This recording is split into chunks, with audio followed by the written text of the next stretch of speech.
हिंदुस्तान ने पहल की, उसके मुताबिक हमने माकूल जवाब दिया और सही जवाब दिया। और अब मैं समझता हूं कि मेरा अपना असेसमेंट है कि Modi will blink, he will back down. और उसकी पहली इंडिकेशन हो गई है दो चीजों से। एक तो यह हुआ है कि उनके जो फॉरेन मिनिस्टर ने जो बयान दिया कि हम एस्केलेट नहीं करना चाहते, सुषमा स्वराज साहबा ने।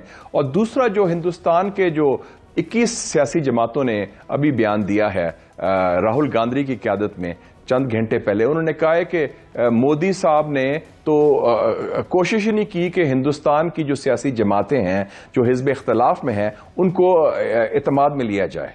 इतने बड़ी हालात हुए हैं। उसके बरक्स पाकिस्तान में तो पार्लियामेंट्री लीडर्स को ब्रीफिंग हो रही है, जॉइंट सेशन की भी बात हो रही है और चीज़ें हो रही हैं। और उससे एक बड़ा एक वाज़े मैसेज गया।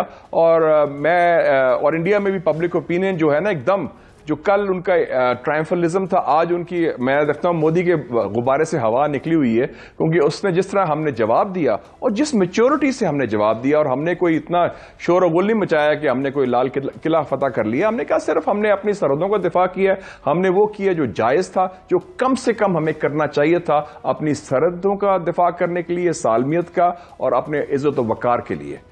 तो वो हमने कर दिया। तो मैं समझता हूं कि Modi will have to back down, क्योंकि इलेक्शन भी आ रहा है। और इससे आगे अगर उसने टेस्ट कर लिया ना, जो बुली होता है, आप देखें जी फैसल साहब, वो कोशिश करता है टेस्ट करने के लिए आपको कि आप इसका जवाब देंगे, किस हद तक जाएंगे। अगर हम बिहेव करते हैं कोई नेपाल या भूटान या बांग्लादेश या श्रीलंका, तो वो फिर जो मर्जी करते रहे। उन्होंने देख लिया कि हम उस तरह नहीं है, हमने टिका के कड़ाकेदार जवाब दिया और हमें रोशनी में एनओसी लेने की जरूरत नहीं थी। अमेरिका उनके साथ है, मगरिब उनके साथ है, हमने ठीक जवाब दिया।